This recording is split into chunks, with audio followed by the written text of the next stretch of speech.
Hello बच्चों। Welcome back to physics वाला। मैं हूं आपके बायोलॉजी मेंटर भाग्यश्री और आज मैं लेके आई हूं हाउ डू ऑर्गेनिज्म रिप्रोड्यूस के एक फाइनल शॉर्ट वीडियो। जी हाँ, अब से हम जितने भी हमारे चैप्टर्स हैं उनके हम वन शॉट वीडियोस ही देखेंगे जिसपे हम ओवरऑल हर एक चैप्टर की रिवीजन करेंगे। तो आज हम डिस्कस करने जा रहे हैं हाउ डू ऑर्गेनिज्म रिप्रोड्यूस। इस चैप्टर में हम देखेंगे कि ऑर्गेनिजम्स रिप्रोड्यूस आखिर करते क्यों है, किस तरीके से करते हैं, क्योंकि इतने सारे ऑर्गेनिजम्स है, कोई बैक्टीरिया है, मल्टी सेल्यूलर ऑर्गेनिजम्स है, एनिमल्स है, प्लांट्स है, तो जाहिर सी बात है उनमें रिप्रोडक्शन का स्टाइल भी अलग अलग होगा। तो इस चैप्टर में हम यही देखेंगे कि क्या अलग अलग स्टाइल के रिप्रोडक्शंस हो सकते हैं, किस किस टाइप के रिप्रोडक्शंस हो सकते हैं और कौन कौन से ऑर्गेनिज्म में आखिर किस टाइप की रिप्रोडक्शन होगी। बस शुरू करते हैं with a very simple question कि रिप्रोडक्शन हमारे लिए इतना असेंशियल नहीं है। जैसे कि हम लाइफ प्रोसेस से अगर रिप्रोडक्शन को कंपेयर करें तो life process are essential process. Excretion नहीं होगा तो बॉडी में टॉक्सिक जमा हो जाएंगे तो हम मर जाएंगे। ठीक है, हमें ऑक्सीजन नहीं मिलेगा तब भी हम मर जाएंगे, खाना नहीं मिलेगा तब भी हम भूखे मर जाएंगे। तो लाइफ प्रोसेस बहुत एसेंशियल है, इसके बिना तो हमारा गुजारा होने ही नहीं वाला है। बट रिप्रोडक्शन इतना एसेंशियल नहीं है अगर हम लाइफ प्रोसेस से कंपेयर करें तो। बट फिर भी रिप्रोड्यूस लोग करते हैं, रिप्रोडक्शन ऑर्गेनिजम्स में होता है। व्हाई, आखिर इसकी क्या इंपॉर्टेंस है। और एक चीज, रिप्रोडक्शन में बहुत सारा एनर्जी वेस्ट हो जाता है। गैमेट की फॉर्मेशन करना, रिप्रोडक्टिव सेल की फॉर्मेशन करना, फिर उसकी लिए स्ट्रक्चर की डेवलपमेंट करना, स्ट्रक्चर के बाद फिर उसके अंदर एक ऑर्गेनिज्म का डेवलप होना, मतलब अपने आप में कितनी ज्यादा एनर्जी कंज्यूमिंग प्रोसेस है। बट फिर भी ऑर्गेनिज्म रिप्रोड्यूस करते हैं। Why? Why? Because organism wants their continuity. Her organism चाहेगा कि मेरे बाद मेरे भी डिसेंडेंट्स हो, मेरे बाद मेरी जो ये पॉपुलेशन है वो कंटिन्यू चले। ठीक है, कहाँ तक चले वो अलग बात है, बट कंटिन्यू चले। दैट मीन्स ऑर्गेनिज्म रिप्रोड्यूस क्यों करता है? Organism reproduce first of all to maintain their population, ताकि वो एक्सटिंक्ट ना हो जाए, उसके साथ ही उसका पॉपुलेशन खत्म ना हो जाए, वो आगे बढ़ते जाए। ठीक है, अपने पॉपुलेशन को मेंटेन करने के लिए, प्लस क्या है, कंटिन्यूएशन ऑन देयर आर्ट। तो दोनों चीज ही सेम ही है कि पॉपुलेशन मेंटेन होगा तभी उनकी कंटिन्यूएशन बनी रहेगी। तो इसीलिए even though reproduction is not an essential as life processes, still organism opt for reproduction. अब हमने ये तो देख लिया कि रिप्रोडक्शन करते हैं। Why? Because it is an important part of an organism's life. But यहाँ पे दो क्वेश्चंस आते हैं। What is the role of DNA in reproduction? ये जो डीएनए है, जो हमारे सेल के अंदर, न्यूक्लियस के अंदर एक जो न्यूक्लिक एसिड है, उसका रिप्रोडक्शन में क्या भागीदारी होती है? सेकंड क्वेश्चन आता है कि do organism create their exact copies? क्या ऑर्गेनिज्म अपने ही तरह एग्जैक्ट कॉपीज बनाते हैं? क्योंकि देखिए, reproduction is like a factory. ठीक है, यहाँ पे डीएनए अपने आप में कुछ काम करेगा जिसके वजह से क्या होगा, ऑर्गेनिजम्स की डेवलपमेंट होगी। तो आइए थोड़ा सा देखेंगे in the first question.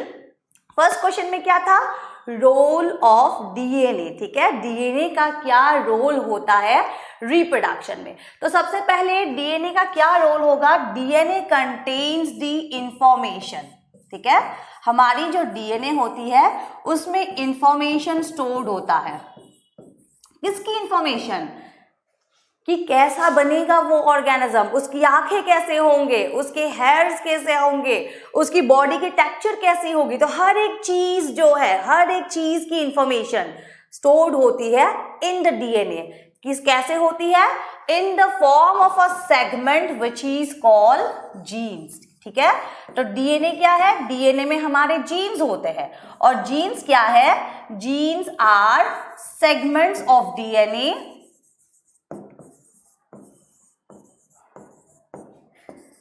that can synthesize protein।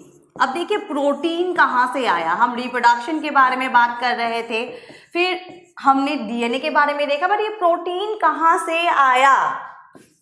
तो सबसे पहले देखिए हमारी, अगर हम ह्यूमन बॉडी में देख ले या किसी भी ऑर्गेनिज्म के बॉडी में देख ले, protein are very very important biomolecules, क्योंकि हमारे हॉर्मोन्स, बहुत सारे ऐसे हॉर्मोन्स है, they are protein. Our enzymes जो क्या है, बायो कैटलिस्ट, जैसे कि हमने डाइजेशन में देखा था, पेप्सिन क्या करती है, प्रोटीन की ब्रेक डाउन करती है, लिपिड्स की ब्रेक डाउन करती है। तो ये जो एंजाइम्स है केमिकली दे आर प्रोटीन्स। हमारी स्किन में होती है कोलाजन, ठीक है, इट इज अ प्रोटीन। बालों में होती है keratin, it is a protein. तो किसी भी लिविंग ऑर्गेनिज्म में अगर हम देखें, प्रोटीन बहुत ज्यादा इंपॉर्टेंट है।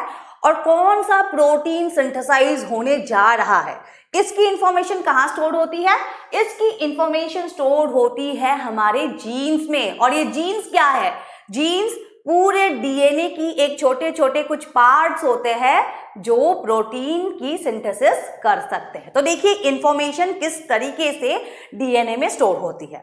अब हमने ये तो देख लिया कि इंफॉर्मेशन किस तरीके से स्टोर होती है, बट इसका रोल रिप्रोडक्शन में क्या होगा। रिप्रोडक्शन में क्या रोल है कि जब कोई भी ऑर्गेनिज्म रिप्रोड्यूस करेंगे, ये सारे ऑर्गेनिजम्स ये सारे इंफॉर्मेशन ट्रांसफर होगा to the offspring, to the next cell, जो भी नया सेल बनेगा। क्योंकि देखो कोई भी लाइफ फॉर्म हो, मल्टी सेल्यूलर लाइफ फॉर्म हो, यूनिसेल्यूलर लाइफ फॉर्म हो, it starts with a single cell. तो सारा इंफॉर्मेशन सिंगल सेल में चला जाएगा। कैसे जाएगा, बाय डीएनए कॉपिंग। डीएनए सबसे पहले अपनी एक कॉपी बनाएगा, ठीक है, डीएनए कॉपी बनाएगा। उसके बाद हमारे सेल्स डिवाइड होंगे और उसके बाद क्या होगा, ईच एंड एवरी सेल, जितने भी हमारे सेल्स बनेंगे इन टर्म्स ऑफ मल्टी सेल्यूलर, ये जो डीएनए है वो उसमें ट्रांसफर होता जाएगा। सेल डिवीजन एक अलग टॉपिक है, बट यहां हमें क्या देखना है कि किस तरीके से डीएनए अपना रोल प्ले करता है इन रिप्रोडक्शन में। तो क्या रोल प्ले करती है, इट ट्रांसफर्स द इंफॉर्मेशन, जो उसमें इंफॉर्मेशन है वो उस इंफॉर्मेशन को ट्रांसफर करते हैं, and only based on that information क्या होता है, ऑर्गेनिजम्स की डेवलपमेंट होती है। ऐसा नहीं है कि ह्यूमन से डॉग या कैट की डेवलपमेंट हो जाए। Human will always develop into a human, ठीक है। और उसमें भी अगर आप देखेंगे तो कुछ होते हैं फेयर कंप्लेक्शन के, कुछ होते हैं डार्क कंप्लेक्शन के, कुछ होते हैं टॉल, कुछ होते हैं शॉर्ट। तो ये सारा जो फीचर्स है, all of them are information जो कहाँ स्टोर होती है, just in a tiny segment called genes और इन आवर डीएनए। अब सेकंड क्वेश्चन में आते हैं, do organisms create the exact copies of themselves. तो ये जब डीएनए कॉपिंग वगैरह, सेल डिवीजन वगैरह चलता रहता है, तो क्या हमेशा एग्जैक्ट डिक्टो कॉपीज बनते हैं?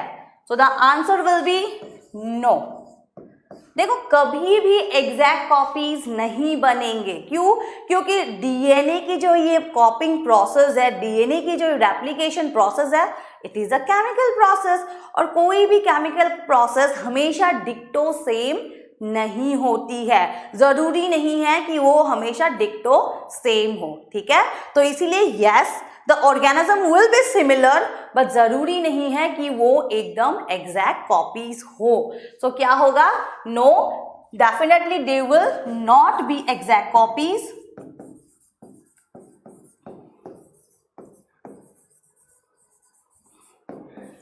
but they can be similar, ठीक है।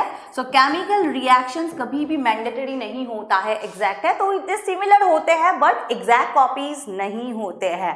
कुछ ना कुछ हमारे चेंजेस तो आते ही रहते हैं, और यही चेंजेस अगर बहुत बढ़ जाए, बहुत ज़्यादा वाइड हो जाए, then it will lead to variation. That means it will lead to the development of an another species, और हो सकता है अनदर वेराइटी। सो ये डिपेंड करता है कि वेरिएशन की स्ट्रेंथ कितनी है। बट देखिए ईच टाइम जब रेप्लिकेट होता है, कुछ ना कुछ चेंजेस तो होता है। अब हम जब घर में खाना बनाते हैं, जरूरी नहीं है कि हमेशा नमक की क्वांटिटी उतनी ही हो। कभी कभार क्या होता है, नमक ज्यादा हो जाता है, कभी कभार नमक कम हो जाता है, तो थोड़े बहुत चेंजेस तो होते रहते हैं। तो डीएनए के कॉपिंग में भी ये सारी चीजें होती रहती है। अब देखिए यहां आपके लिए क्वेश्चन है कि वेरिएशन जो है, व्हाई वेरिएशन इज इंपॉर्टेंट। जल्दी जल्दी लिखिए, यहां नहीं देखना, पहले लिखना है। ओके, सो चलिए अब मैं बता देती हूँ व्हाई वेरिएशन इज इम्पॉर्टेंट। क्योंकि देखिए वेरिएशन होगा तो क्या होगा, चेंज आएगी तो एवोल्यूशन होगा। क्योंकि आप हिस्ट्री में भी देखोगे जब कोई चेंज आया, कोई एवोल्यूशनरी लीडर आ गया, ठीक है, तो जो भी रिवोल्यूशनरी लीडर आएगा वो एक चेंज लाएगा, माहौल में चेंज लाएगा, जिसके वजह से क्या होगा, रेवोल्यूशन होगी, चेंज होगी, किसी भी कंट्री को फ्रीडम मिल जाएगी। तो वो चीज यहाँ है, यहाँ फ्रीडम तो नहीं मिलती है बट क्या होता है, यहाँ एवोल्यूशन होता है, ठीक है, यहाँ एवोल्यूशन होता है एंड यहाँ वेरिएशन के वजह से नए नए ऑर्गेनिजम्स बनते हैं या नई एक कोई वेराइटी बन सकती है। प्लस क्या होगा, प्रॉपर अडेप्टेबिलिटी, क्योंकि हमारे पास जो ये एनवायरनमेंट है हमेशा चेंज होते रहते हैं, they are continuously in a dynamic state, कभी भी एनवायरनमेंट फिक्स नहीं रहेगा, तो हमें भी उस एनवायरनमेंट के साथ साथ चेंज होना पड़ता है। तो ये जो वेरिएशन है ये क्या करती है, ऑर्गेनिज्म को स्ट्रॉन्ग बनाती है ताकि वो चेंजिंग एनवायरनमेंट के साथ साथ अपने आप को अडेप्ट करते जाए। So what will be the importance of variation? It will essential for survival and evolution of life on this earth. दोनों के लिए ही important है, adaptation भी important है और evolution भी important है। ओके, तो किसी को भी स्टैग्नेंट चीज नहीं पसंद। अब हमें अगर रोज सिर्फ खिचड़ी खिचड़ी खिचड़ी दे दे तो हम तो फैडअप हो जाएंगे, हमें बोले मम्मी क्या दे दिया ये सब। तो वही चीज है, नेचर को भी स्टैग्नेंट चीज नहीं पसंद, नेचर को भी हमारे वेरिएशंस अच्छे लगते हैं, तो इसीलिए एडेप्टेशंस होते रहते हैं। Okay, so now come to the mode of reproduction. अब देखिए हमने ये देख लिया व्हाई ऑर्गेनिज्म रिप्रोड्यूस, हमने ये भी देख लिया कि डीएनए का क्या रोल होता है, वेरिएशन क्या है और उसकी क्या इंपॉर्टेंस है। तो सीधा हम जंप करेंगे रिप्रोडक्शन में। तो रिप्रोडक्शन क्या है, reproduction is the production of new organisms, ठीक है, प्रोडक्शन ऑफ न्यू ऑर्गेनिजम्स और the process by which organisms produce their offsprings. अब रिप्रोडक्शन की मोड की हम बात करें तो दो होते हैं, one is the asexual mode of reproduction, another one is the sexual mode of reproduction. Now what is the difference between asexual mode of reproduction and sexual mode of reproduction? सबसे पहला डिफरेंस है, asexual mode में there is only one parent, ठीक है, सिर्फ और सिर्फ एक पेरेंट इन्वॉल्व होता है, प्लस इसमें क्या होता है, डिवीजन अगर हम देखें सेल माइटोटिक डिवीजन ही होता है। वही सेक्सुअल रिप्रोडक्शन में क्या होगा, टू पेरेंट्स इन्वॉल्व होंगे एंड यहाँ पे माइटोसिस प्लस मियोसिस दोनों डिवीजन हमें देखने को मिलते हैं, ठीक है। पहले मियोटिक डिवीजन होगा, sperm cells, egg cells, pollen grains in plant की फॉर्मेशन होगी, ठीक है। उसके बाद क्या होगा, नॉर्मल माइटोटिक डिवीजन होगा जाइगोट में, जिसके वजह से एक ऑर्गेनिज्म की डेवलपमेंट होगी। तो असेक्सुअल एंड सेक्सुअल किसके ऊपर डिपेंडेंट है, it is dependent on the parents, number of parents, कि पेरेंट्स कितने हैं, एक में बस एक ही पेरेंट है और सेकंड में दो है। Now come to asexual mode of reproduction. तो जब भी हम असेक्सुअल के बारे में बात करते हैं, दैट मीन्स क्या है कि सिर्फ एक ही इंडिविजुअल है, उसमें एक ही पेरेंट है जो अपने बॉडी के किसी भी पार्ट से किसी भी तरीके से, क्योंकि यहाँ आप देख सकते हैं बहुत सारे तरीके हैं, किसी भी तरीके से they will give birth to a offspring. सबसे पहला तरीका देखिए, इट इज फिशन। फिशन का मतलब है सिर्फ स्प्लिट हो जाना, टूट जाना। Second one is fragmentation, third one is regeneration, fourth one is budding, fifth one is spore formation and sixth one जो कि हमारे प्लांट्स में होते हैं are vegetative propagation, ठीक है। तो ये हमारे कुछ असेक्सुअल मोड ऑफ रिप्रोडक्शन है। तो आइए थोड़ा सा इन डिटेल देखते हैं कि ये सारे आखिर होते क्या है। आई गेस पहले वाले लेक्चर से आप लोग भूल नहीं गए हो, तो यहाँ हम जस्ट क्विक रिविजन कर रहे हैं। तो देखिए क्या है, फिशन क्या है, it is the splitting of the cell. जब भी कोई सेल, किसी भी सेल नॉर्मली स्प्लिट हो जाएगा 2 सेल में, या हो सकता है 10 सेल में, 12 सेल में, तो उसे हम कहेंगे फिशन, ठीक है। अब ये फिशन क्या है, इसके ऊपर भी डिपेंडेंट है, it is very common among unicellular form, क्योंकि देखिए हम में कितने लाखों करोड़ों सेल्स है, तो हमारे सेल्स फिशन नहीं कर पाएंगे, हम अपने आप को 2 टुकड़ों में 3 टुकड़ों में नहीं डिवाइड कर पाएंगे। तो इसीलिए हम ह्यूमंस में क्या होता है, we have only we have only sexual mode of reproduction, asexual mode of reproduction हमारे अंदर नहीं है, we don't have this capability, but it is common among unicellular life form. किस में होता है? अमीबा में होता है। फिर अदर प्रोटिस्ट, दैट मीन्स हमारी जो किंगडम प्रोटिस्टा है, जैसे कि प्लाज्मोडियम जिससे मलेरिया होता है, पैरामीशियम, लेशमेनिया, अमीबा, तो ये जितने भी हमारे प्रोटिस्टा है उनमें फिशन बहुत ही कॉमनली देखा गया है। ठीक है, उसके अलावा फिशन कहाँ होती है? बैक्टीरिया में। And again there is a question for you, bacteria जो है वो कौन से किंगडम से बिलोंग करते हैं? बैक्टीरिया का किंगडम क्या है? जल्दी जल्दी आंसर कमेंट बॉक्स में लिखिए and I will definitely answer. Okay, अब देखिए next, it can lead to the formation of two cell. तो कभी कभार क्या होता है, जब फिशन होता है दो सेल में डिवाइड हो जाते हैं, उसे हम कहते हैं बाइनरी फिशन, जो कि किसमें होती है? अमीबा में बहुत ही कॉमनली होती है। उसके अलावा लेशमेनिया में भी हो सकता है। कभी कभार बहुत सारे डॉटर सेल्स की फॉर्मेशन हो जाती है, एक सेल से बहुत सारे सेल्स बन जाते हैं, जो कि प्लाज्मोडियम में होते हैं, उसे हम कहते हैं मल्टीपल फिशन। ठीक है, मल्टीपल फिशन का मतलब है कि बहुत बार सेल की डिवीजन हो गई है।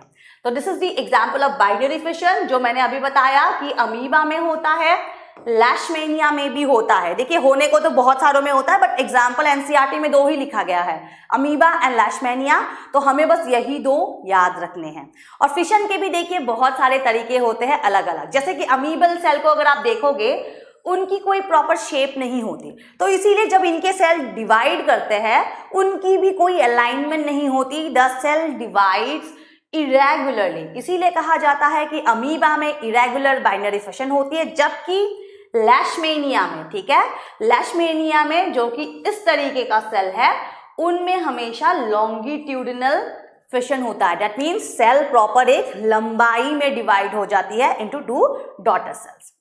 वही अगर हम मल्टीपल फिशन में देखें विच ऑकर्स इन प्लाज्मोडियम, अभी मैंने बताया था जिससे मलेरिया होता है, तो सबसे पहले क्या है? पेरेंट सेल होती है। पेरेंट सेल स्टार्ट्स डिवाइडिंग, बहुत सारे सेल्स बन जाते हैं, और जब ये पूरी स्ट्रक्चर सीस्ट जिसको हम कहते हैं, ये जो पूरी स्ट्रक्चर जब फिलअप हो जाती है तो क्या होता है? अपने आप फट जाती है मेम्ब्रेन और सारे सेल रिलीज हो जाते हैं। मल्टीपल फिशन देखिए प्लाज्मोडियम में तो होता ही होता है, उसके अलावा अनफेवरेबल कंडीशन में अमीबा में भी देखा गया है। So this are very common among the members of kingdom Protista. वही अगर हम फ्रेगमेंटेशन देखें, फ्रेगमेंटेशन क्या है कि बहुत एक लंबा फिलामेंट है, छोटे छोटे टुकड़ों में वो डिवाइड होते हैं। सबसे पहले छोटे छोटे टुकड़ों में वो डिवाइड होंगे और एवरी फ्रेगमेंट, जितने भी टुकड़े बनेंगे उनसे एक एक ऑर्गेनिजम्स की डेवलपमेंट हो जाएगी। तो इसी प्रोसेस को हम कहते हैं fragmentation. It is very common among green algae which is called Spirogyra. अभी मेंटी में भी मैंने ये क्वेश्चन डाला था कि ग्रीन एल्गी में किस टाइप की असेक्सुअल रिप्रोडक्शन होती है, बहुत सारे बच्चे कंफ्यूज भी हो गए थे। तो देखिए स्पाइरोगाइडा इज अ ग्रीन एल्गी। तो पेपर में क्वेश्चन चाहे ग्रीन एल्गी आए या चाहे स्पाइरोगाइडा आए, आंसर सेम ही है, फ्रेगमेंटेशन। ओके, तो यहां आप देखो this is the, what is this? This is the Spirogyra. उनकी बहुत सारे टुकड़े हुए, कितने हुए? 1 2 3 फ्रैगमेंट्स बने, और तीनों फ्रैगमेंट से 1 2 एंड 3 हमारे डॉटर सेल्स बन गए। ठीक है, तो इस टाइप के रिप्रोडक्शन को हम फ्रैगमेंटेशन कहते हैं। प्लस ये हमारे ग्रीन एल्गी और स्पाइरोगाइडा में बहुत कॉमन है। अब देखिए there is a next type of asexual mode of reproduction. Actually इसको बहुत सारे लोग मानते नहीं है कि ये कोई असेक्सुअल मोड ऑफ रिप्रोडक्शन है। क्यों नहीं मानते हैं? क्योंकि ये एक एक्सीडेंटल प्रोसेस है। क्यों? क्योंकि यहाँ क्या होता है कि जब ऑर्गेनिजम्स एक्सीडेंटली या बाई चांस किसी चीज के वजह से टूट जाते हैं या कट जाते हैं, तो क्या होता है? तब एवरी पीस से एक इंडिविजुअल की डेवलपमेंट होती है, इसे हम रीजनरेशन कहते हैं। अब देखिए कल अगर हमारे हाथ को काट दिया गया तो नेक्स्ट डे हमारे दूसरे हाथ नहीं ग्रो करेंगे। क्यों? क्योंकि हमारे पास रीजनरेशन कैपेबिलिटी नहीं है। बट वही कुछ फ्लैट वॉर्म्स होते हैं जिनमें कैपेबिलिटी होती है कि अगर बाय एक्सीडेंट और एनीथिंग, किसी भी वजह से अगर उनकी बॉडी सेपरेट हो गई, टूट गई, तो क्या होगा? हर टुकड़े से एक ऑर्गेनिजम्स की डेवलपमेंट होगी, क्योंकि उनमें कुछ स्पेशल सेल्स होते हैं, स्पेशल रीजेनरेटिव सेल्स होते हैं, जिसकी वजह से वो रीजेनरेशन कर सकते हैं। एग्जाम्पल मैं बता सकती हूँ, इट इज अबाउट प्लैनेरिया, जो कि एक फ्लैटवर्म है, and hydra. So there's a second question for you. Hydra कौन से किंगडम से बिलोंग करता है? प्लांटे, एनिमलिया, प्रोटिस्टा, कौन से, और एग्जैक्टली उसका फाइलम क्या है? ठीक है, सो ये भी आंसर आपको कमेंट बॉक्स में लिखना है। सो देखिए, they have some specialized cells, ठीक है, प्रोलिफरेटिव सेल्स है जो डिवाइड कर सकती है, और इसी की वजह से उनमें रीजेनरेशन होती है। Now come to the next mode of asexual reproduction, which is called budding. अब बडिंग से ही हमें पता चलता है कि कोई बड निकलता होगा और उससे ऑर्गेनिज्म की डेवलपमेंट होती होगी। यस, तो देखिए हाइड्रा में मैंने अभी बताया था कि कुछ रीजेनरेटिव सेल्स होते हैं। यही रीजेनरेटिव सेल्स हमारे बडिंग में भी हाइड्रा को हेल्प करते हैं। कैसे? तो सबसे पहले हाइड्रा में छोटी सी इस तरीके से एक बड निकलेगी। अब इसी बड में ये जो सेल है कंटिन्यू डिवाइड करते रहेंगे, और इतनी डिवीजन की वजह से क्या होगा, धीरे धीरे एक पूरी ऑर्गेनिज्म की डेवलपमेंट होगी, और जब ये ऑर्गेनिज्म पूरी तरीके से मैच्योर्ड हो जाएगा, it will separate from the parent body and it will develop into a new organism. तो इस मोड को हम कहते हैं बडिंग। बट वही अगर आप देखोगे, budding is also seen in an unicellular fungi called east. ठीक है, ईस्ट यूनिसेल्युलर है, और इसकी जो बडिंग होती है थोड़ी सी डिफरेंट होती है इसके कंपैरेटिवली। ईस्ट में अगर आप देखोगे, उनकी सेल की एक्सटेंशन निकलती है बस एज अ बड, यही एक्सटेंशन बढ़ती जाती है, साइटोप्लाज्म यहाँ माइग्रेट हो जाता है, फिर सेल डिवीजन होकर न्यूक्लियस भी माइग्रेट हो जाएगा। ठीक है, तो धीरे धीरे क्या होता है, माइग्रेशन हर चीज की होती है, और this will develop into a entire organism. तो थोड़ी सी डिफरेंट होती है ईस्ट में, बट हाँ सेम तो चीज यही है कि छोटी सी बड निकलती है, उसी में सारा प्रोसेसिंग होती है, and it will lead to the development of a new organism. तो ईस्ट में होती है बडिंग, एंड हाइड्रा में भी बडिंग होती है। Now the next mode of asexual reproduction is spore formation. तो कुछ हमारे फंगस होते हैं, कुछ क्यों, बहुत सारे, मैक्सिमम फंगस होते हैं जो स्पोर प्रोड्यूस करते हैं। अब स्पोर देखिए, कुछ स्पोर्स हमारे सेक्सुअल स्पोर्स होते हैं जो मियोसिस के बाद बनते हैं, और कुछ स्पोर्स होते हैं हमारे असेक्सुअल स्पोर्स जो सिर्फ माइटोसिस से बनते हैं। तो जो हमारे माइटोसिस से बनते हैं उन स्पोर्स को हम यहाँ कहते हैं असेक्सुअल स्पोर्स। तो ये भी हमें ध्यान देना है, फंगस में हर तरीके का स्पोर होता है, सेक्सुअल स्पोर भी, असेक्सुअल स्पोर भी, बट यहाँ हम सिर्फ असेक्सुअल स्पोर की बात कर रहे हैं जिसकी फॉर्मेशन माइटोसिस के बाद होती है। एंड इसीलिए इन स्पोर्स को हम कभी कभार माइटोस्पोर भी कहते हैं, बट इसको याद रखने की कोई जरूरत नहीं है, it is not given in our NCERT. तो फिलहाल हम सिर्फ और सिर्फ क्या पढ़ेंगे, असेक्सुअल स्पोर्स के बारे में, जो किसमें होता है, इन आवर ब्रेड मोल्ड। जो हम ब्रेड को रख देंगे बहुत दिनों तक, तो हमें इस टाइप के कुछ स्ट्रक्चर्स दिखेंगे, ये तो नहीं दिखेंगे बट पाउडर के दिखेंगे, ये हमें माइक्रोस्कोप के अंदर दिखेंगे, and this is a fungus. और ये जो आपको जितने भी दिख रहे हैं, दिस आर देयर स्पोर्स, और इस फंगस का नाम है Rhizopus. Okay, so the name of this bread mould is Rhizopus stolonifer. खैर, हमें बस यहाँ राइजोपस ही याद रखना है, which is the bread mould, जिसमें क्या होता है, असेक्सुअल स्पोर्स बनते हैं। यही स्पोर हवा से भी, किसी भी मीडियम से कहीं और चला जाएगा, जब फेवरेबल कंडीशन होगा it will develop into a new organism और अ न्यू हाइफी, क्योंकि फंगस में क्या होता है, हाइफी होता है। खैर, हाइफी में भी हमें नहीं जाना, बस ये याद रखना है कि स्पोर से एक नया ऑर्गेनिज्म बन जाएगा। ठीक है, सो अब आते हैं towards the next mode of asexual reproduction, that is vegetative propagation. अभी मैंने बोला था वेजिटेटिव प्रोपागेशन सिर्फ और सिर्फ हमारे प्लांट्स में होते हैं, वेजिटेटिव प्रोपागेशन हमारे दूसरे ऑर्गेनिजम्स में नहीं होंगे। अब ये वेजिटेटिव प्रोपागेशन का मतलब क्या है कि एनी पार्ट ऑफ प्लांट, ठीक है, किसी भी part of plant except seed, ठीक है, फूल या सीड को छोड़कर, क्योंकि flower is a reproductive part of plant, flower में क्या होगा, फर्टिलाइजेशन होगी जो अब हम आगे जाके देखेंगे, फिर सीड की डेवलपमेंट होगी, सीड के अंदर एम्ब्रायो होगा, तो ये सेक्सुअल रिप्रोडक्शन का पार्ट है। उसको छोड़कर कोई भी दूसरा पार्ट हो, चाहे वो कोई लीव्स हो, चाहे वो कोई रूट हो, कोई भी दूसरी पार्ट, कोई स्टेम हो, ऐसी कोई भी पार्ट जिससे एक नया ऑर्गेनिज्म बन रहा है, नया प्लांट बन रहा है, it is called vegetative propagation. अब नेचर में नेचुरली ऐसा होता है, जैसे कि आलू इज अ मॉडिफाइड स्टेम। आलू को हम छोड़ देंगे तो उसमें कुछ डिप्रेस्ड एरियाज होते हैं जिसको हम आइज बोलते हैं, उससे आप देखोगे धीरे धीरे नई प्लांट निकल गई है। ठीक है, तो ये क्या है, इट इज अ नेचुरल, हमें इसमें कुछ करना नहीं पड़ता है, तो it is a natural propagation. But कुछ हम क्या करते हैं अपने पर्पस के लिए, कि हमें उसके लिए उससे इकोनॉमिक ग्रोथ चाहिए, हम उसे यूज करना चाह रहे हैं, तो हम उसको आर्टिफिशियली भी प्रोपागेट करते हैं, आर्टिफिशियली भी हम इनका यूज करते हैं by different method which is called artificial vegetative propagation. तो वेजिटेटिव प्रोपागेशन दो टाइप के हैं, one is natural and one is artificial. Natural की अगर हम बात करें तो यहाँ आप देख सकते हो राइजोम्स होते हैं, ठीक है, राइजोम्स जैसे कि हम कह सकते हैं अदरक, ठीक है, फिर हमारे टर्मरिक हो गया, तो ये सारे क्या है, राइजोम्स है। तो ये क्या है, अंडरग्राउंड होते हैं, बट आप देखोगे तरह तरह जगह जगह में उनकी ऐसे नए नए प्लांट्स बनते रहते हैं। तो this are the form of natural vegetative propagation. वही आप देखोगे ऑनियन में हो गया, हमारे गार्लिक में हो गया, दिस इज कॉल्ड बल्ब। ये भी एक तरीके के हमारे मॉडिफाइड स्टेम ही होते हैं और इसे हम बल्ब कहते हैं। तो ये भी क्या है, they are also source of natural vegetative propagation. किसी भी प्याज को या किसी भी लहसन को आप रख दो, इस तरीके से स्प्राउट्स निकल आएंगे। तो यहाँ पे भी हम अपना कुछ नहीं कर रहे हैं, this is a natural process. And last one is the leaf of Bryophyllum.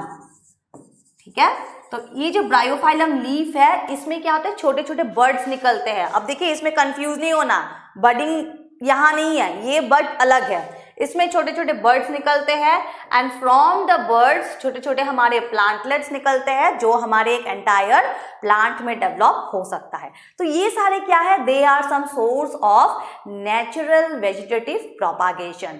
वही हम कुछ प्रोसेसिंग्स करते हैं, हम कुछ काम करते हैं जिसे हम कहते हैं आर्टिफिशियल वेजिटेटिव प्रोपागेशन। जैसे कि आप देख सकते हो सबसे पहला आर्टिफिशियल वेजिटेटिव प्रोपागेशन है कटिंग, जिसमें क्या होता है, हम किसी भी प्लांट के एक स्टेम को काट लेते हैं, बट स्टेम को काटने से पहले हमें क्या देखना है कि उसमें नोड्स है, क्योंकि नोड्स क्या होता है, क्या होता है नोड्स, नोड्स में मेरिस्टम होते हैं, इंटरकैलरी मेरिस्टम अगर आपको याद है। नोड्स में कुछ हमारे ऐसे सेल्स होते हैं जो डिवाइड कर पाते हैं, तो इसीलिए हमें नोड्स इंटरनोड्स को मिलाकर लेना है और उसके बाद हम क्या करेंगे, उसे प्लांट कर देंगे। प्रॉपर वाटर वगैरह हम टाइम टू टाइम देते रहेंगे और कुछ दिन बाद हम ऑब्जर्व करेंगे कि जो भी हमने स्टेम ली है, स्टेम को कट करके जो भी हमने ली है, वहां से रूट्स निकल आए हैं और जो भी एक दो पत्ते थे उनसे भी अब लीफ की डेवलपमेंट उससे बढ़ गई है। ठीक है, तो ओवरऑल क्या है, ये एक नए प्लांट में डेवलप हो रही है। तो इस प्रोसेस को हम कटिंग कहते हैं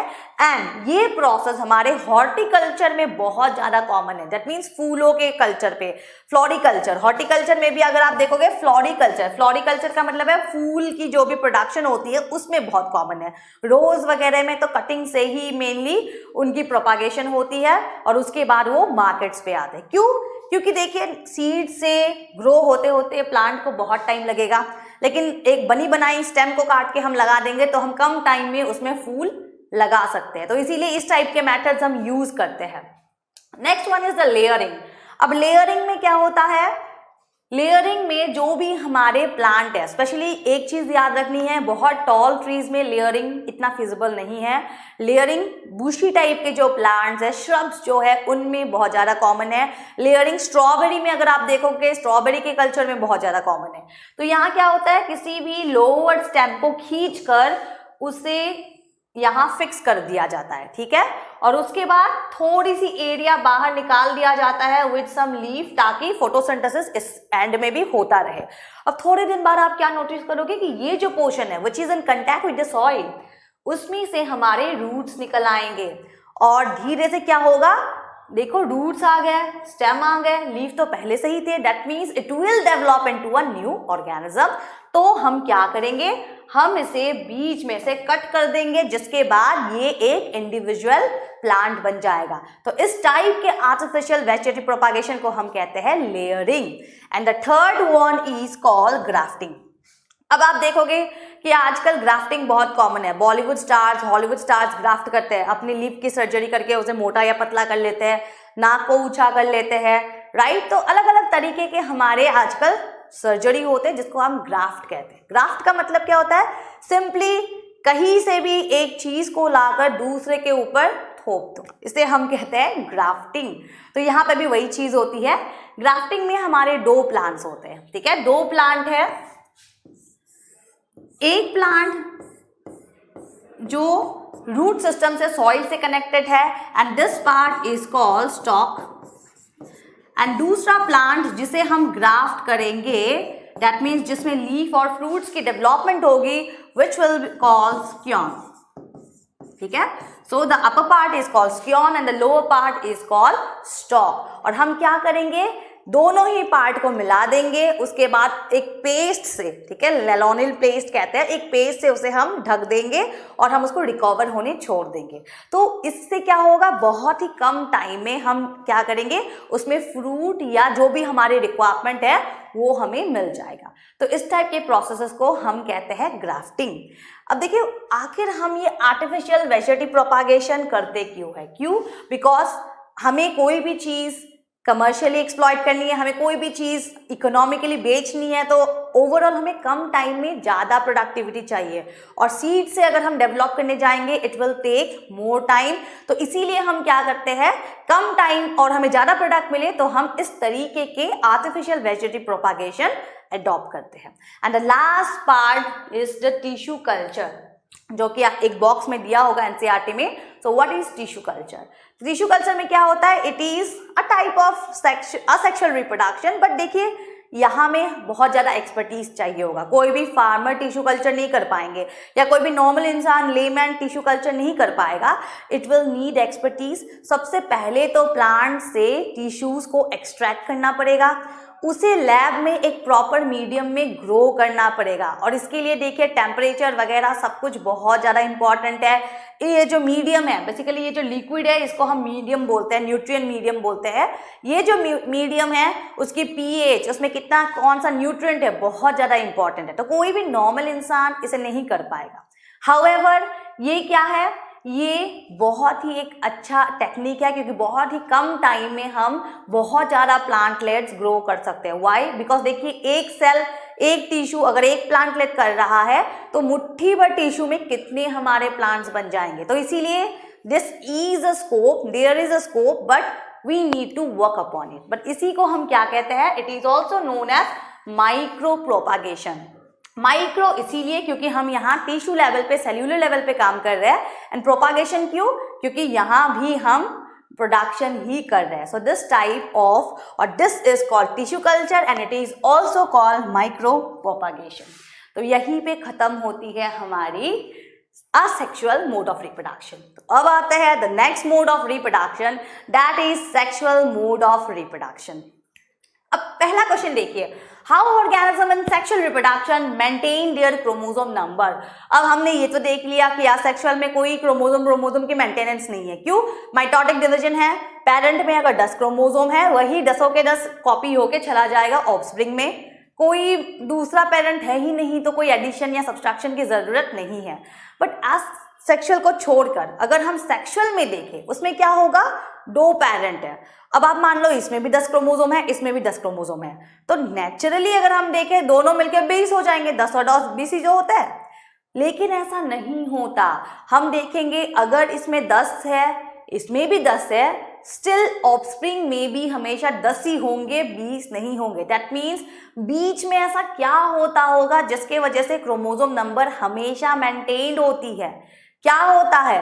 it is a division, it is a special type of division called meiotic division, which is also called reductional division। ठीक है, रिडक्शनल डिवीजन होती है, और ये डिवीजन कहाँ होती है, हमारे रिप्रोडक्टिव पार्ट्स में होती है। जैसा कि अगर आप देखोगे ह्यूमन मेल में कहाँ होगी? In the testicles. टेस्टिकल्स में कुछ छोटे छोटे ट्यूब्स होते हैं, वहां होंगे।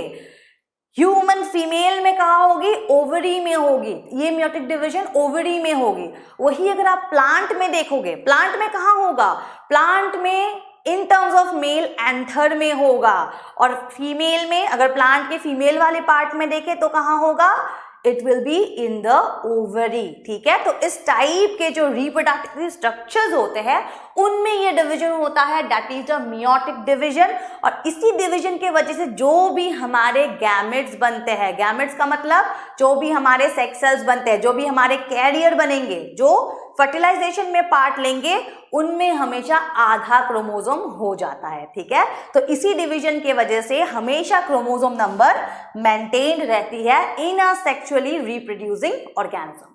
सो अब आते हैं what are male and female gametes. क्या है मेल एंड फीमेल गैमेट्स? अभी मैंने बताया, वो सेल जो क्या करेगी? जो फर्टिलाइजेशन में पार्ट लेगी, जो रिप्रोडक्शन को आगे बढ़ाएगी। जैसे कि इन टर्म्स ऑफ फ्लावर अगर हम मेल देखें, it is our pollen grains. In fact pollen grain तो द स्ट्रक्चर है जिसे हम मेल गैमेटोफाइट बोलते हैं, बट इसके अंदर हमारे गैमेट्स बनते हैं, that is our male nuclei.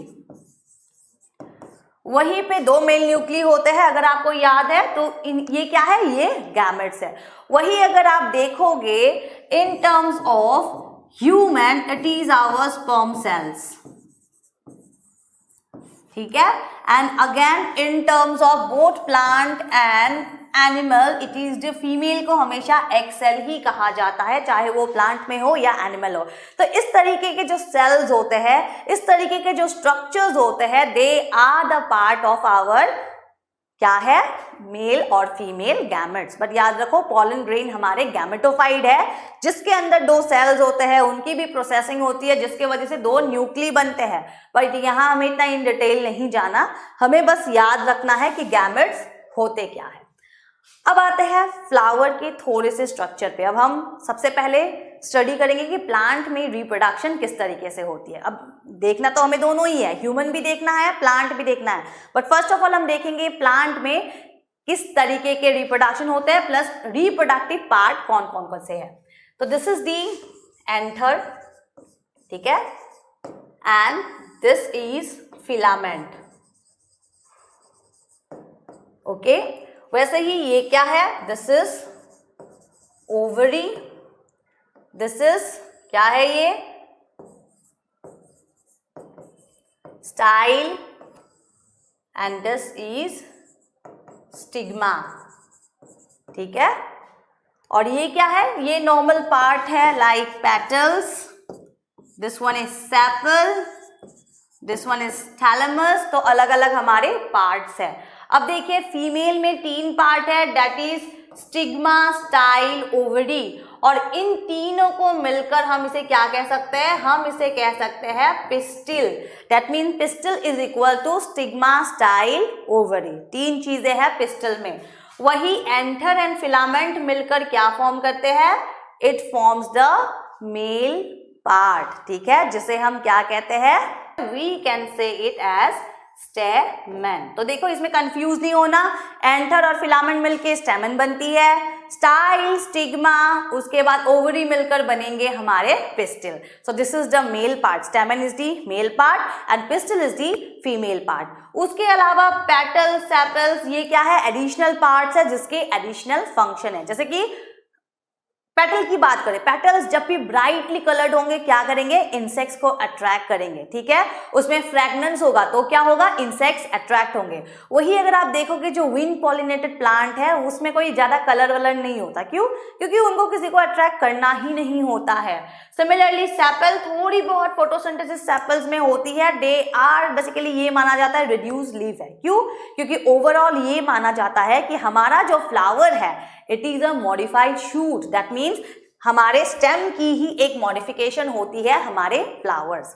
अब यहाँ पे और एक चीज आती है कि कुछ प्लांट्स ऐसे होते हैं जिनमें both male and female part हो, दैट मीन्स जिनमें बोथ पिस्टल एंड स्टेमन हो। कुछ हमारे ऐसे भी प्लांट है जिसमें सिर्फ एक पार्ट होता है, या तो स्टेमन होगा या तो पिस्टिल होगा। तो जिनमें दो होंगे they will call bisexual plant, ठीक है, बाइसेक्सुअल, और इसे हम मोनोइशियस प्लांट भी कहते हैं। बट मोनोइशियस चलो याद ना रहे, बाइसेक्सुअल याद रखो कि इसमें दोनों ही सेक्स प्रेजेंट है, मेल भी फीमेल भी। एग्जाम्पल इज चाइना रोज और हमारे मस्टर्ड प्लांट। सिमिलरली जिसमें सिर्फ एक होगा it will be our unisexual plant, जैसे कि पपाया एंड वाटरमेलन। कहने को तो बहुत सारे एग्जाम्पल है, बस 4 एनसीईआरटी में दिया हुआ है और याद भी हमें बस 4 ही रखने हैं। ओके, सो अब आता है कि ये जो पूरी हमारी फर्टिलाइजेशन या जो भी हमारी पूरी रिप्रोडक्शन की प्रोसेस है किस तरीके से वो प्रोसीड होती है। अब देखो प्रोसेस को हम 3 पार्ट में डिवाइड कर सकते हैं। Number 1 is the pre fertilization event, that means fertilization से पहले, फर्टिलाइजेशन एंड फर्टिलाइजेशन के बाद। 3 हिस्सों में हम डिवाइड कर सकते हैं और पहला जो हिस्सा है that is our pre fertilization event, इसको हम पॉलिनेशन भी कहते हैं। अब पॉलिनेशन क्या है? So pollination is the transfer of pollen from anther to stigma, ठीक है। पॉलिनेशन का काम है पॉलन ग्रेन्स को ट्रांसफर करना एंथर से स्टिग्मा तक। बस यहाँ तक ही हमारी प्री फर्टिलाइजेशन इवेंट है, यहाँ तक ही हमारे पॉलिनेशन है।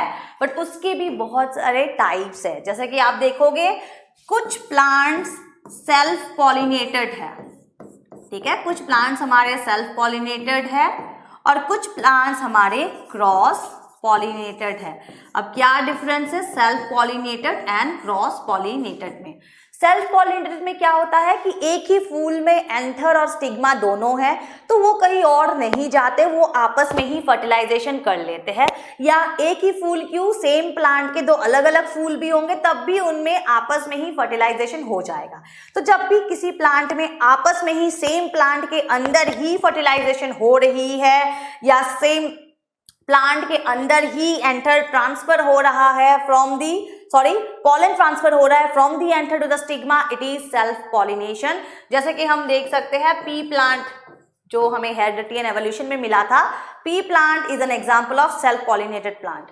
वही कुछ प्लांट्स होते हैं जो क्रॉस पॉलिनेशन करते हैं, उसके भी बहुत सारे रीजंस होते हैं, लेकिन इतना रीजंस तक हमें जाना ही नहीं है। हमें क्या याद रखना है कि क्रॉस पॉलिनेशन होता क्या है। तो जब भी कोई प्लांट आपस में पॉलिनेट नहीं कर पाएंगे, फर्टिलाइज नहीं हो पाएगा, they will carried away by different agents. बहुत सारे एजेंट्स उसको कहीं और ले जाएंगे और किसी दूसरे फूल के साथ उनकी पॉलिनेशन या फर्टिलाइजेशन हो जाएगी। तो ऐसे प्लांट्स को हम कहते हैं क्रॉस पॉलिनेटेड प्लांट्स। अब जब भी क्रॉस पॉलिनेशन होगा बहुत सारे हमारे एजेंट्स इन्वॉल्व होंगे, बहुत सारे कैरियर्स होंगे और वो कैरियर्स हमारे अलग अलग टाइप के होंगे जो क्या करेंगे, पॉलन को ले जाएंगे किसी दूसरे एंथर से किसी दूसरे स्टिग्मा तक। और ये जो एजेंट्स है basically all of them are agents, यहाँ जो भी मैंने डाला हुआ है सारे एजेंट्स है। तो देखिए जब भी पानी से वाटर एक्वाटिक स्पीसीज होंगे, जब पानी के नीचे फूल वगैरह प्लांट वगैरह होंगे, उनकी एंथर और स्टिग्मा के ट्रांसफर किससे होगी? ऑब्वियसली पानी से। तो जब भी पॉलिनेशन पानी से होगा it will call hydrophily. Example आप देख सकते हो एक्वाटिक प्लांट्स लाइक वेलिस्नेरिया, उनमें क्या होता है? हाइड्रोफिली होता है, दैट मीन्स पानी से पॉलिनेशन होती है। और जब भी हवा से होगी, दैट मीन्स जब भी हवा कैरियर बनेगा, हवा से पॉलन ग्रेन चली जाएगी दूसरे प्लांट तक, it is anemophily. It is very common among grasses. यहाँ आप देख सकते हो। तो यहाँ एक चीज आप नोटिस करो कि जिसमें एयर से पॉलिनेशन होता है वो कभी बहुत ब्राइटली कलर्ड या हैवी नहीं होता, बहुत पतले पतले होते हैं, लाइट वेट होते हैं और स्टिकी भी नहीं होते। प्लस क्या है, उनकी कोई कलर ही नहीं है। क्यों? क्योंकि उनको कोई इंसेक्ट वगैरह कुछ नहीं अट्रैक्ट करना, इजीली वो हवा से चले जाए, इसकी वजह से वो हमेशा लाइट वेट होते हैं। अब जब भी किसी में पॉलिनेशन बर्ड्स के थ्रू होगा इट विल कॉल ऑर्निथोफिली, और वही अगर स्नेल्स से हुआ देन इट इज मेलेकोफिली। ये सबसे इंपॉर्टेंट है। क्यों? क्योंकि 90% 80% अगर आप देखोगे 80 to 90% पॉलिनेशन इंसेक्ट से होती है, विच इज कॉल्ड एंटोमोफिली।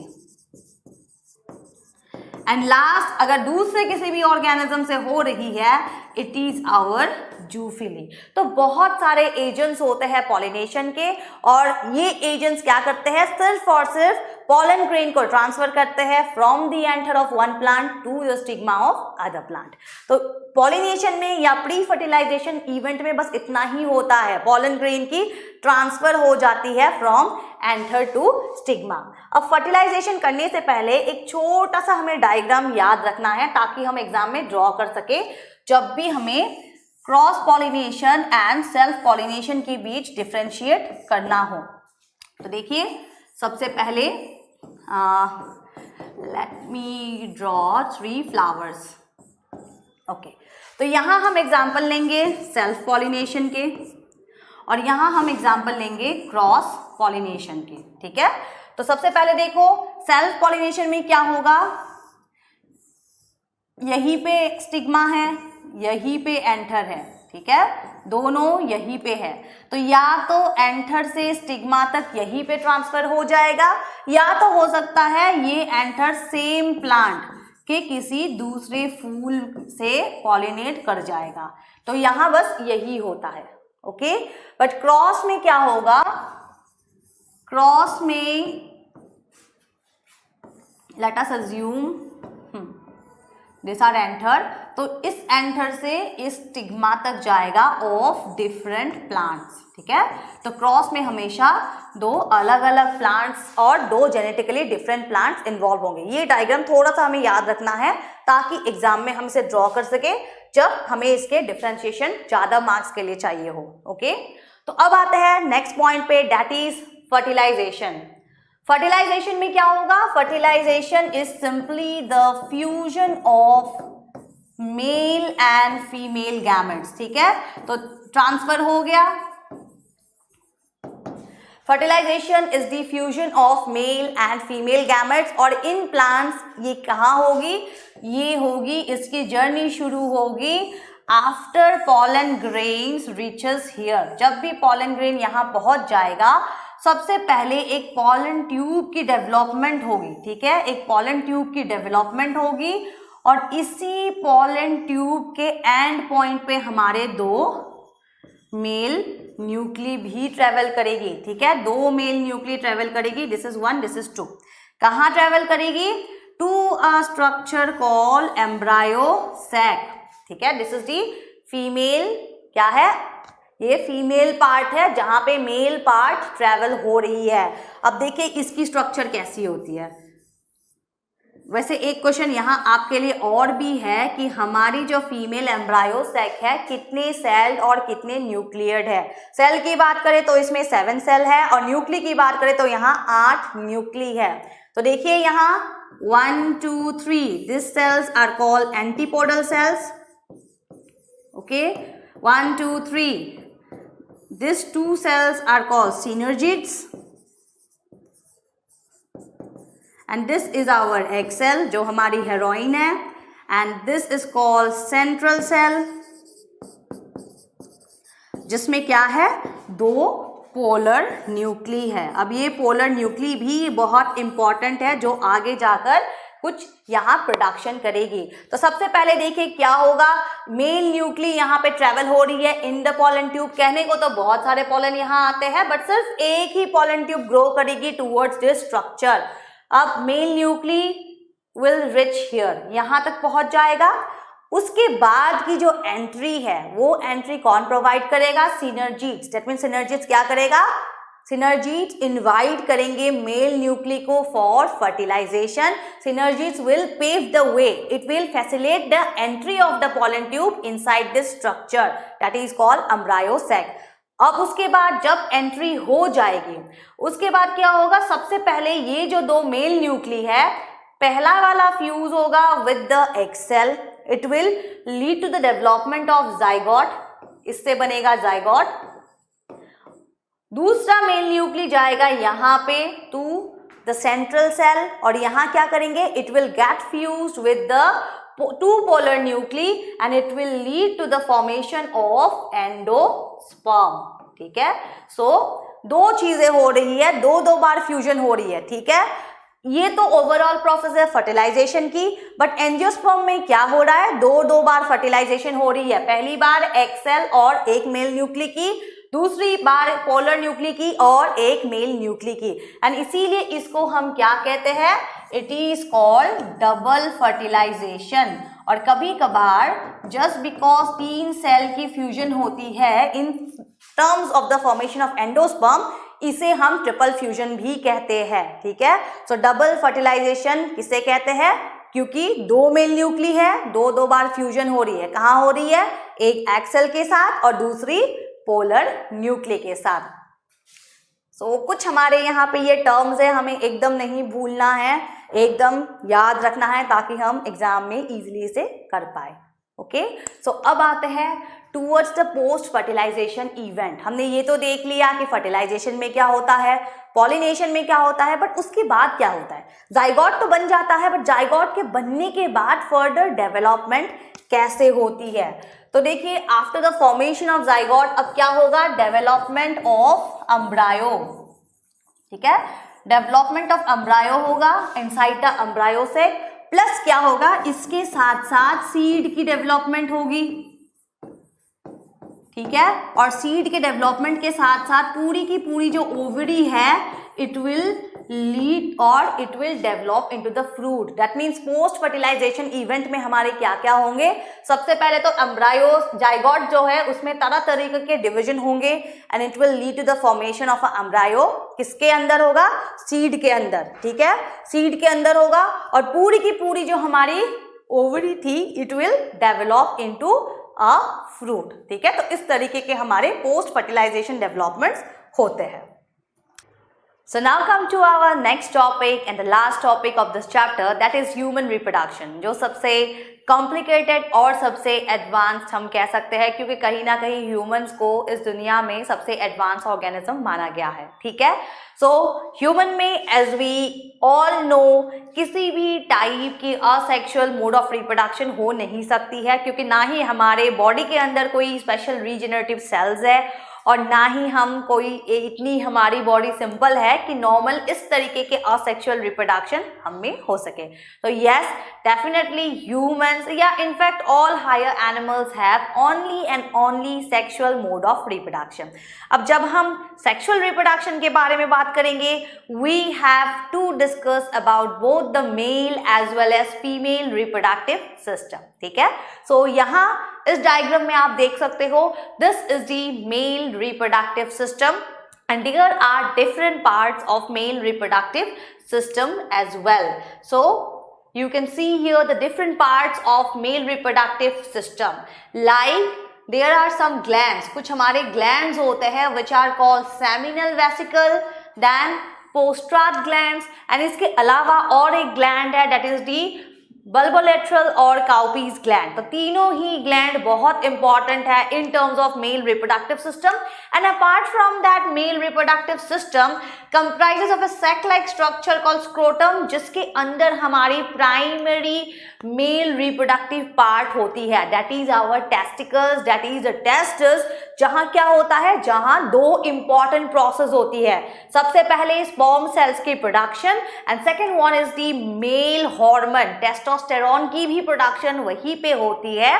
इसीलिए हम कहते हैं टेस्टिकल्स और testis are the primary organ of the entire male reproductive system.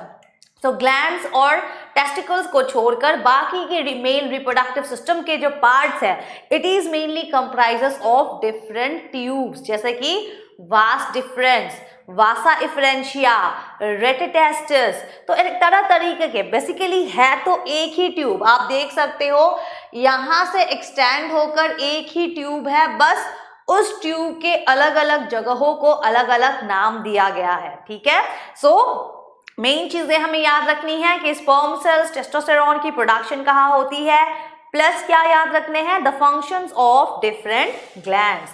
Glands के फंक्शन हमें याद रखनी है. सो प्राइमरी ऑर्गन एज मैंने अभी बताया था, द टेस्टिकल्स और testis is the primary organ. ठीक है, और ये कहाँ पाई जाती है? It is present in a pouch like structure called scrotum. And why it is present in this pouch like structure? Because sperm के प्रोडक्शन के लिए हमेशा लो टेम्परेचर की जरूरत होती है एंड दैट्स व्हाई इसकी एनाटॉमी इस तरीके से अरेंज की गई है कि it is slightly keeps away from the body. अब देखिए, कहने को तो इसके बहुत सारे पार्ट्स हैं, बट हमें इतने सारे पार्ट्स नहीं देखने. इनफैक्ट हमें इसके अंदर की एनाटॉमी भी नहीं देखना, बट फिर भी थोड़ा सा हमें समझ में आए, इसीलिए मैंने ये डायग्राम यहाँ ऐड किया है. तो टेस्टिस की अगर हम एनाटॉमी देखेंगे तो उसके अंदर कुछ छोटे छोटे कंपार्टमेंट्स बने हुए हैं, ठीक है. और इन्हीं कंपार्टमेंट्स के अंदर एक हमारे ट्यूब्स पाए जाते हैं and this tubes are called seminiferous tubules, ठीक है. यही वो सेमिनिफेरस ट्यूब्यूल है जिनके एपिथेलियल सेल्स में, दैट मीन्स जिनके लाइनिंग सेल्स में, एपिथेलियल सेल्स क्या थे? जो किसी भी चीज की लाइनिंग बनाते हो, बाहरी लेयर. तो इसी सेमिनिफेरस ट्यूब्यूल के एपिथेलियल सेल्स में क्या डिवीजन होता है? It is meiotic division, reduction division, ठीक है. मियोटिक डिवीजन होता है. यहाँ पे इसी डिवीजन के वजह से किस सेल्स की फॉर्म होती है? स्पर्म सेल्स की फॉर्म होती है. तो यहाँ आप देख सकते हो, इस डायग्राम में बनाया भी हुआ है कि ये एपिथेलियल सेल्स है, डिवाइड होते होते यहाँ छोटे छोटे स्पर्म सेल्स की प्रोडक्शन हो गई है, ठीक है. और उसके अलावा देखिए, कुछ लंबे लंबे सेल्स आपको दिखेंगे यहाँ पे. ये this are called Sertoli cells, ठीक है.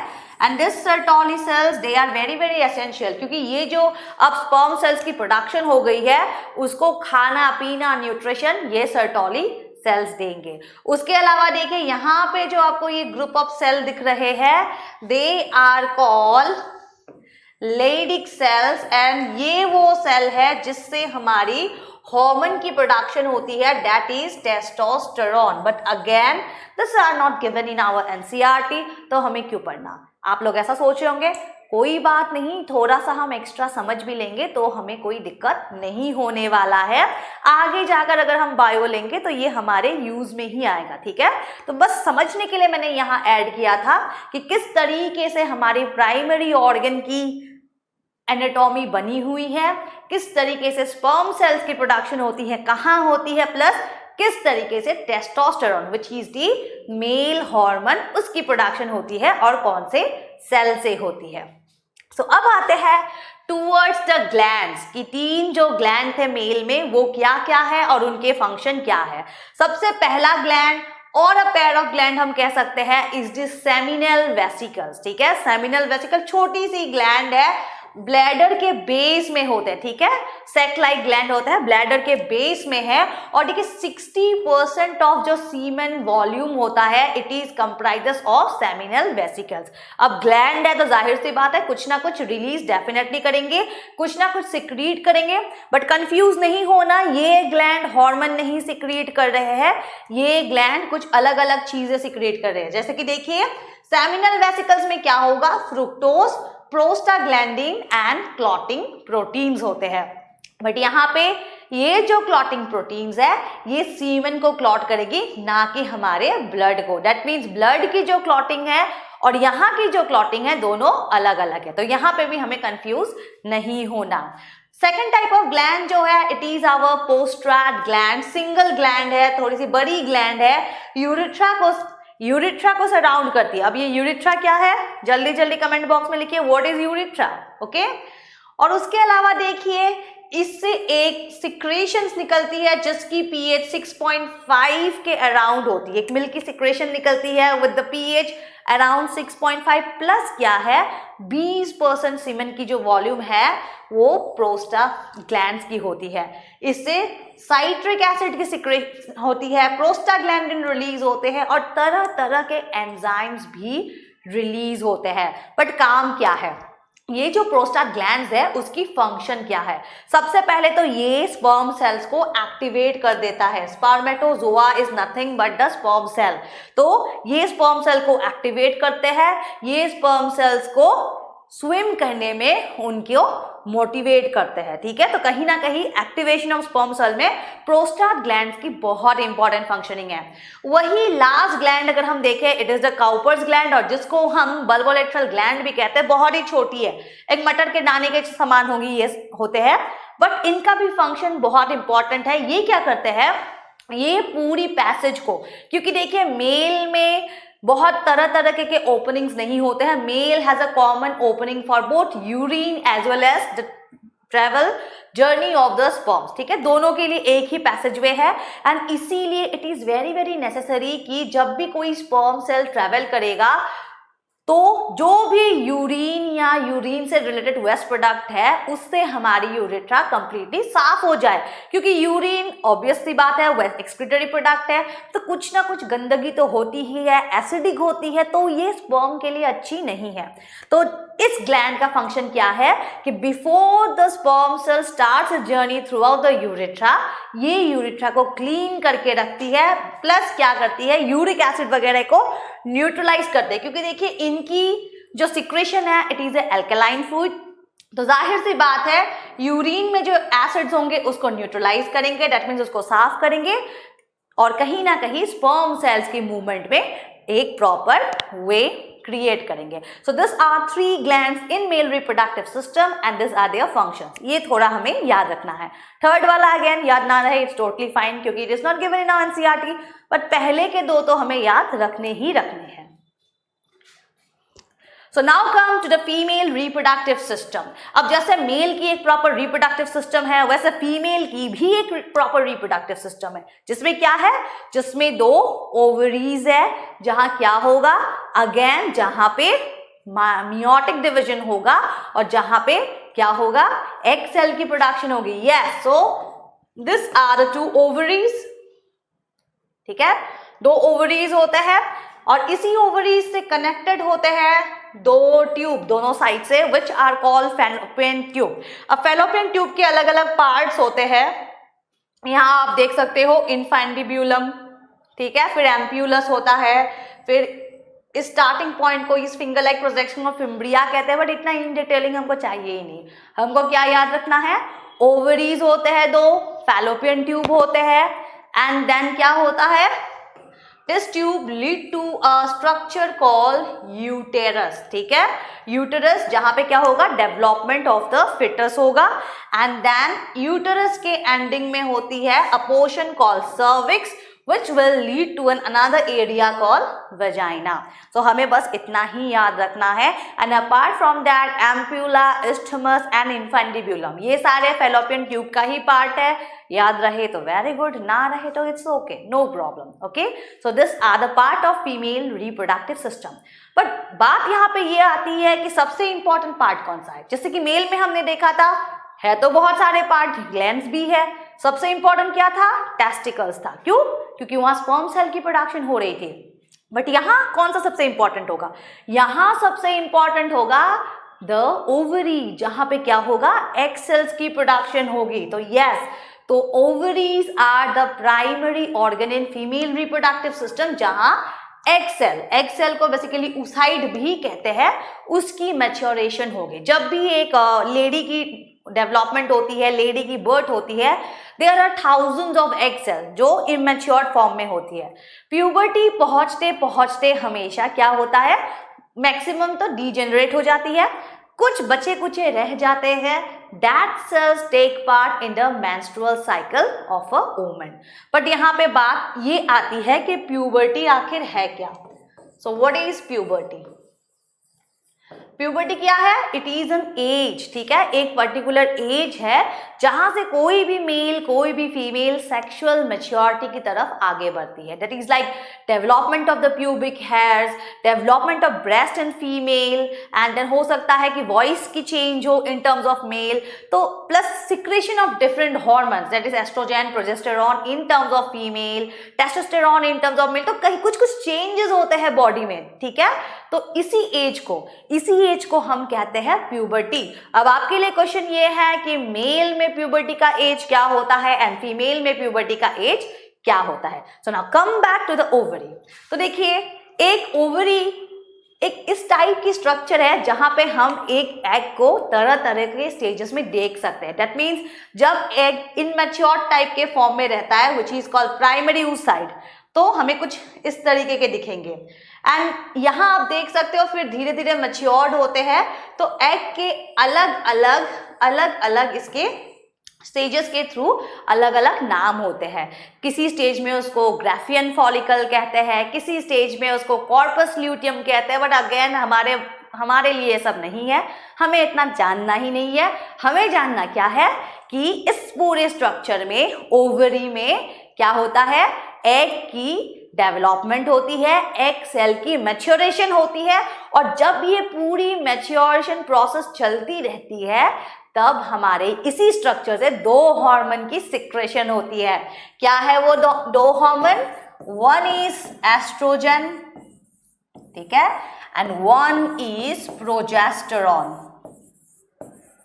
और ये दोनों ही हार्मोन बहुत बहुत इंपॉर्टेंट है फीमेल में मेंस्ट्रुअल साइकिल को बरकरार रखने के लिए, ठीक है। एक अगर ब्रेस्ट की डेवलपमेंट करती है तो दूसरी यूटेरस के लाइनिंग को ठीक बनाती है, उसको प्रॉपर एक चाइल्ड डेवलपमेंट के लिए रेडी करते हैं। तो दोनों ही हार्मोन वेरी वेरी इंपॉर्टेंट है। और दोनों ही हार्मोन कहाँ से रिलीज होते हैं? एग के जो ये डेवलपमेंट प्रोसेस चलता है उसी के अलग अलग फेजेस में रिलीज होते हैं। तो yes, ovary is the primary organ of a female reproductive part. So अब आ जाते हैं ग्लैंड्स पे। तो ग्लैंड्स की अगर हम बात करें तो there are different glands found in the female. Number one is the lesser vestibular gland, जिसको ग्लैंड ऑफ स्किनी कहते हैं, and second one is the greater vestibular gland, जिसको हम बार्टोलिन ग्लैंड कहते हैं। और ये दोनों ही ग्लैंड प्रेजेंट होते हैं अराउंड द जेनाइटल एरियाज, ठीक है। फीमेल रिप्रोडक्टिव पार्ट के जेनाइटल एरियाज में ये प्रेजेंट होते हैं। Plus memory glands, of course ये कहाँ होते हैं? It is present in the chest, ठीक है। And this memory glands is very very important. क्यों? क्योंकि ये जो ग्लैंड्स है it helps in nourishment of their child, and इसी के वजह से हम सब मैमल्स है। दैट मीन्स मैमरी ग्लैंड एक टेक्सोनॉमिक अच्छा क्राइटेरिया है किसी भी ऑर्गेनिज्म को कैरेक्टराइज करने के लिए, क्योंकि ऑल द मैमल्स सब किसके ऊपर कैरेक्टराइज है? Mainly on the basis of mammary gland that can produce milk और that can nourish their young ones, ठीक है। तो ये है कुछ हमारे इंपॉर्टेंट फीमेल ग्लैंड्स। अब बात करते हैं कि रिप्रोडक्शन किस तरीके से प्रोसीड होता है ह्यूमन में। तो देखिए, ह्यूमन में भी 3 स्टेप्स इंपॉर्टेंट होते हैं। सबसे पहले गैमेटोजेनेसिस। गैमेटोजेनेसिस का मतलब क्या होता है? Gamete formation, okay. So gamete formation means क्या है?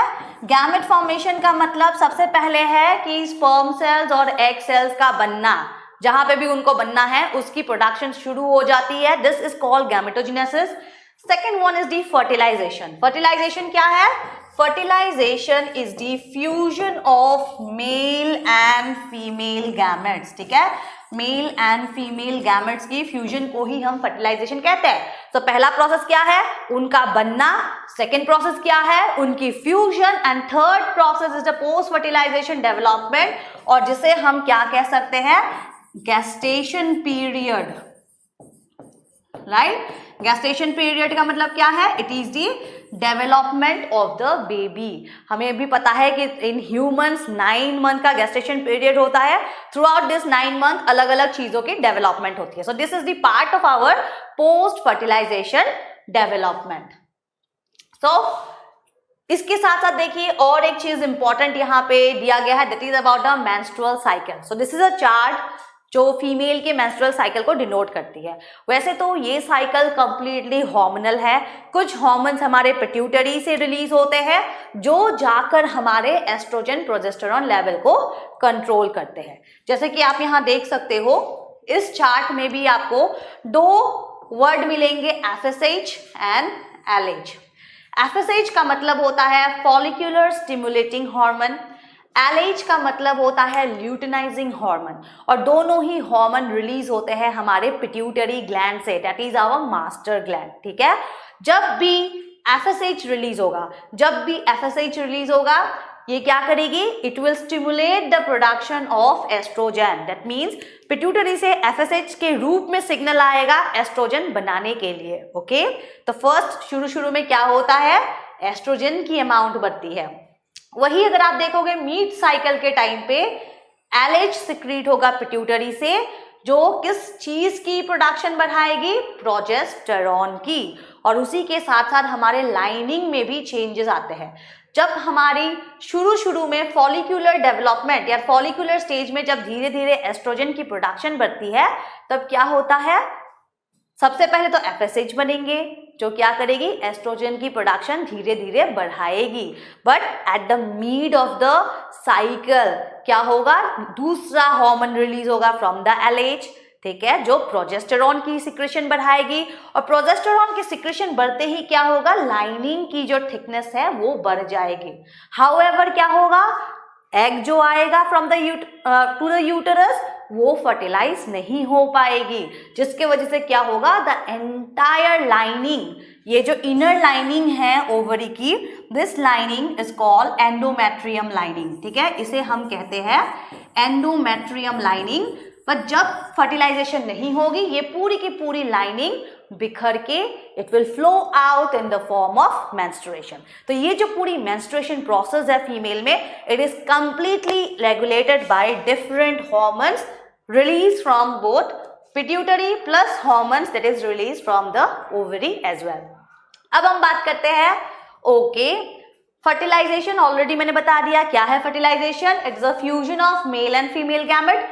बट यहां से एक बहुत इंपॉर्टेंट क्वेश्चन आता है कि फर्टिलाइजेशन का साइट कौन सा है। तो देखिए, ovary, this is the fallopian tube and this is uterus, मान लीजिए, ठीक है, यहाँ पे भी है बट यहाँ मैं नहीं ड्रॉ कर रही हूँ, बस मैं एक साइड से दिखा रही हूँ। सो this is the ovary, this is uterus and this is fallopian tube. तो बेसिकली कहीं यहाँ इस एरिया में, जिसे हम एम्पुलरी इस्थमिक जंक्शन भी कहते हैं, इस एरिया में फर्टिलाइजेशन होती है। तो अगर आपको एम्पुलरी इस्थमिक जंक्शन याद नहीं रहे, just try to remember fertilisation हमारे फैलोपियन ट्यूब में होता है, ठीक है, फर्टिलाइजेशन हमारे हमेशा फैलोपियन ट्यूब में होता है, बट डेवलपमेंट यहाँ यूटेरस में होगा। तो ये चीज हमें याद रखनी है। ओके, सो अब मेन ओवरऑल हमने देख लिया कि गैमेटोजेनेसिस होती है, फर्टिलाइजेशन होती है, फिर पोस्ट फर्टिलाइजेशन होती है। बट कुछ हमारे इंडिविजुअल टॉपिक्स है जो हमें ह्यूमन रिप्रोडक्शन से जानना है। उसी में से एक टॉपिक है प्लासेंटा, कि ये प्लासेंटा होता क्या है, उसके फंक्शंस क्या है। तो प्लासेंटा देखिए एक ऐसी ऑर्गन है, आप टेम्पररी ऑर्गन ही मान लो क्योंकि it is only develop during the gestation period, जो क्या करते हैं, बेबी को मदर से कनेक्ट रखती है, ब्लड के सप्लाई में वो हेल्प करती है, removal of gases, excretory product सब कुछ रिमूव भी करती है, प्लस उसे न्यूट्रिएंट भी प्रोवाइड करती है। तो यस, सो ये क्या है, प्लासेंटा एक ऐसी ऑर्गन है, एक ऐसी चीज की डेवलपमेंट होती है जो क्या करती है, मदर के बॉडी से चाइल्ड के बॉडी को कनेक्टेड रखती है। और कनेक्टेड रखने के साथ साथ क्या करते हैं, उसे न्यूट्रिशन प्रोवाइड करती है, उसके बॉडी से एक्सक्रीटरी प्रोडक्ट्स रिमूव करते हैं, कुछ न्यूट्रिएंट स्टोर्ड भी कर लेते हैं for surplus purposes, it act as a barrier, plus क्या करते हैं, एंडोक्राइन फंक्शंस भी करते हैं। दैट मीन्स हॉर्मोन्स जो रिलीज होते हैं वो भी, दैट मीन्स क्या है, it is a connecting link between the mother's body and the child's body. और एक मदर के बॉडी में जो जो चीजें होंगे, कुछ हद तक वही चीजें बच्चे के बॉडी में भी होगा। Okay, so there's another two term that is parturitions and lactations. तो parturitions क्या है, child birth is simply parturitions and lactation क्या है, it is the production of milk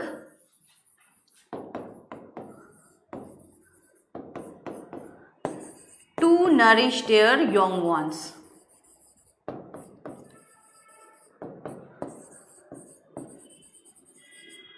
बस ये दो हमें टर्म्स जानना है।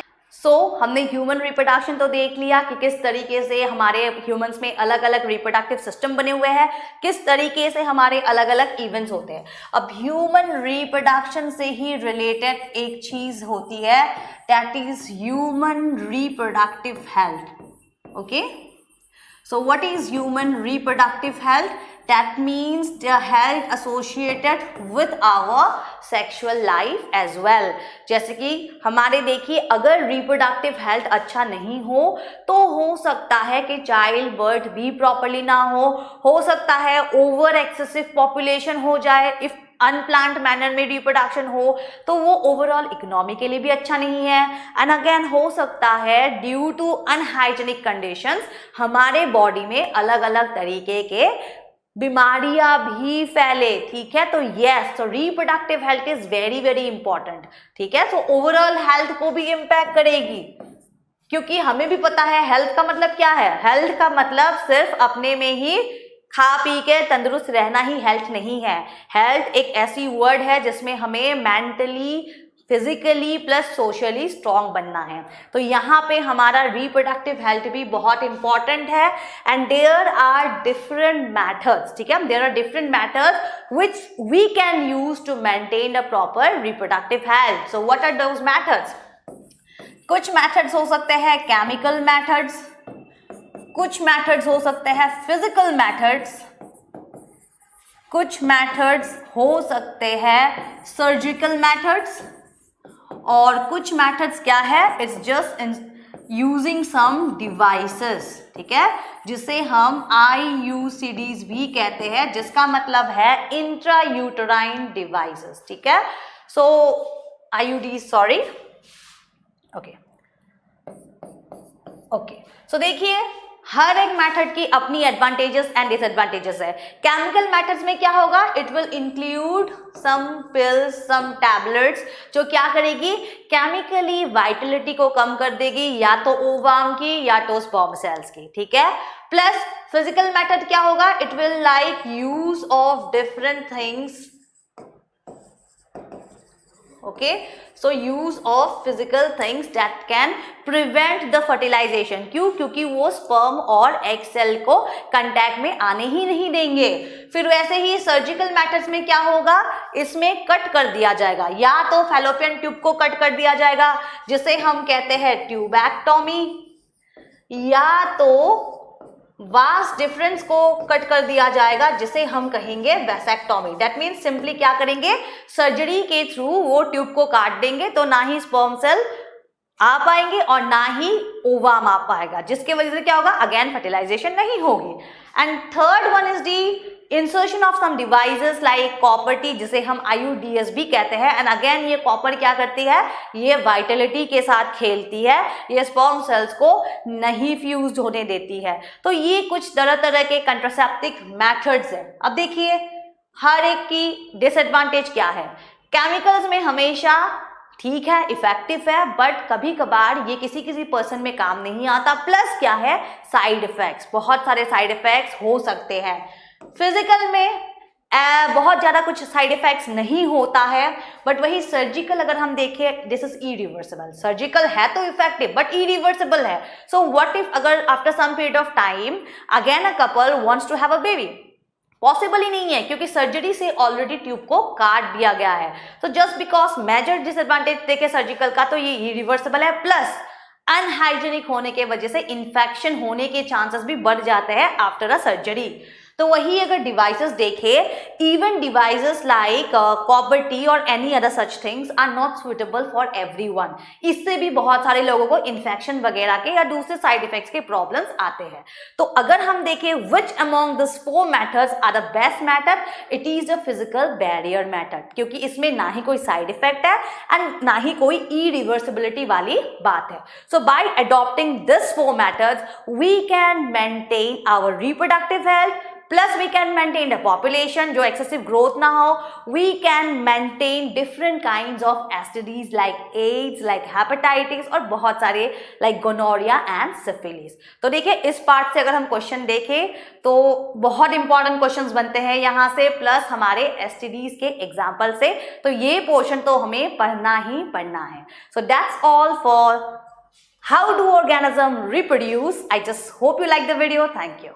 पढ़ाई करते रहें, ऑल द वेरी बेस्ट।